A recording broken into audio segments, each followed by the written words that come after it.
Intergranular corrosion behavior of nickel-base superalloys 600, 690 and 693. Abstract 3 nickel-base superalloys, namely alloy 600, alloy 690 and alloy 693, are studied to evaluate their intergranular corrosion resistance in 65% boiling nitric acid medium for 5 periods with the duration of 48 hours in each period, referring Huey Test, ASTM 262. Practice C. The tests were conducted for the alloys under as received, solution annealed and sensitized condition. The weight loss was measured after each period of testing.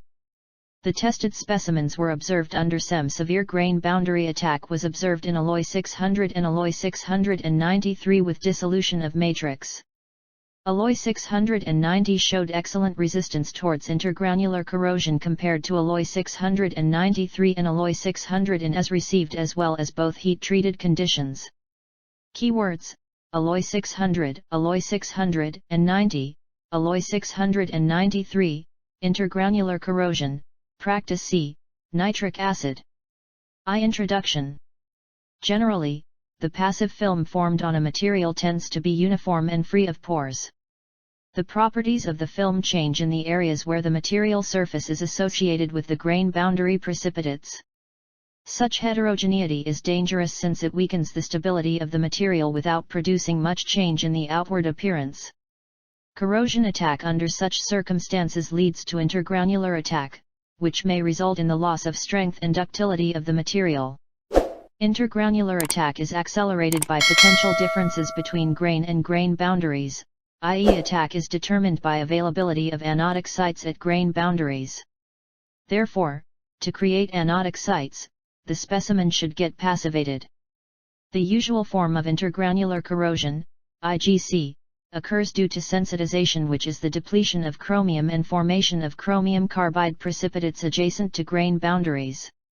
The degree of sensitization of a material depends upon the concentration of chromium and carbon and generally increases with increase in the concentration of carbon and decreases with chromium concentration. Chromium from the solid solution is utilized for Cr-rich Cr2,3,C6 formation, resulting in lower chromium content adjacent to such carbides along the grain boundaries. Such chromium-depleted regions are vulnerable to corrosive attack, because it does not contain sufficient chromium to form passive film. In strong oxidizing nitric acid medium, corrosion of a material occurs in the transpassive zone. If any species which reduces the transpassive potential is present in the solution, then it will affect the corrosion resistance of the material. Similarly, corrosion rate increases if any species tends to increase the oxidizing power of the medium. However, general corrosion rate is less in the case of materials forming stable passive film on the surface. Presence of inclusions, mainly sulfides of iron and manganese, in the matrix leads to severe pitting and intergranular corrosion. Hence, these issues must be taken into account at the time of manufacturing any storage tank material. The issue becomes vital when the tank is to be made up for storage of nuclear high-level waste containing nitric acid as one of its main constituent. Therefore, the storage material for use with nitric acid medium must have low level of inclusions, should be resistant to sensitization, intergranular corrosion, and should have low general corrosion rate 1, 2. The evaluation of the susceptibility to intergranular corrosion is made according to the ASTM A262 Standard Practice C3, a procedure for conducting the boiling nitric acid test, by calculating an average corrosion rate over the 548-hour time period, which is popularly known as Huey Test 4. The results of the test is only a measure of intergranular corrosion resistance of a material and not necessarily a measure of the performance of the material in other corrosive environments, and not a basis for predicting resistance from other forms of corrosion like general corrosion, pitting and stress corrosion cracking. In our previous investigations, corrosion behavior of 3 nickel-base superalloys, alloy 600, alloy 690 and alloy 693, were studied for the nuclear high-level waste, HLW, storage application in as received as well as heat-treated, solution annealed and sensitized, condition using electrochemical polarization technique in simulated HLW, compared against 3MHNO3 5-7. Also, the materials were studied for their pitting corrosion performance in various chloride concentrations 8, and in all the cases it was found that alloy 690 shows superior corrosion resistance compared to alloy 600 and alloy 693. As IGC plays a major role for the selection of storage tank material, it must be evaluated for the above materials.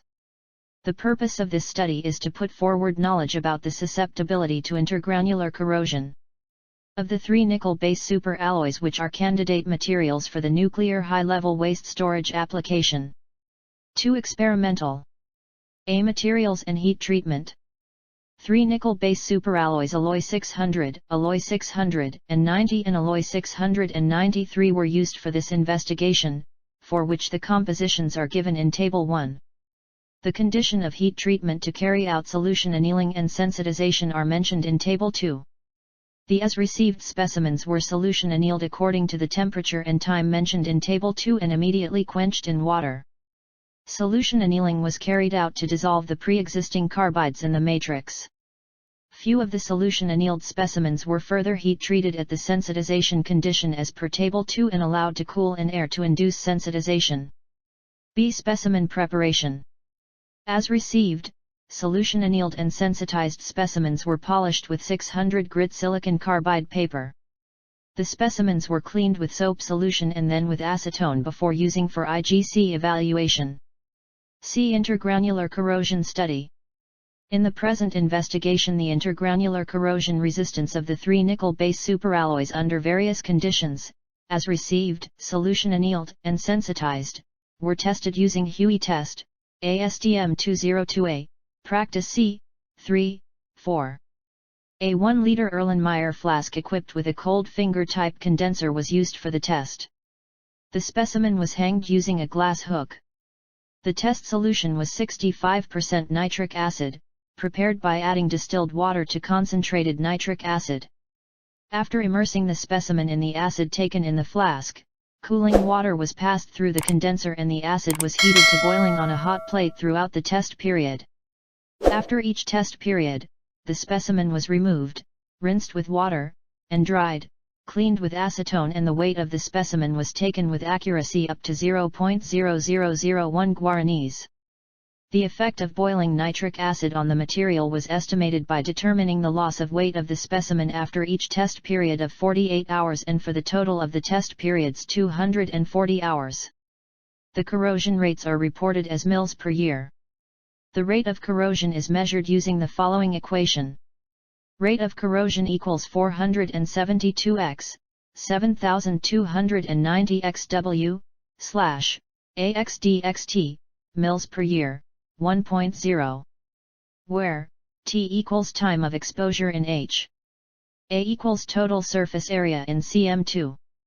W equals weight loss in G and D equals density of the specimen in G/cm3.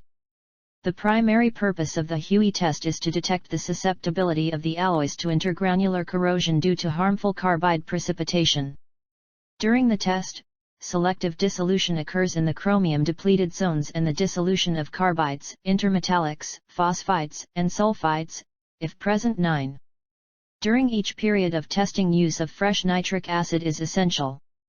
This is because the concentration of hexavalent chromium ions and 65% boiling nitric acid keeps on increasing with time, which would accelerate the corrosion attack on the specimen 10. This attack is most dramatic above the concentration of 30 ppm chromium ions in the solution 11. It has been demonstrated that change of nitric acid after every 48H minimizes the buildup of chromium ions even when severe sensitized specimen is tested. However, the hexavalent chromium ion must be kept to a minimum concentration during the entire exposure period. D. Microscopy analysis. The post-experimented specimens were observed under SNE 3000M Korea Make desktop mini-SEM to study the morphology and extent of intergranular attack. 3 Results and discussion. The corrosion rate of the 3 nickel-based superalloys under as-received condition, after each period of testing in 65% boiling nitric acid is given in Table 3. During the testing of as-received alloy 600, the material failed completely in the first 48H, and the weight loss was more than 50%, which implies very poor intergranular corrosion resistance of the alloy. Hence, the testing was restricted to only 24H and weight loss was measured to evaluate the corrosion rate.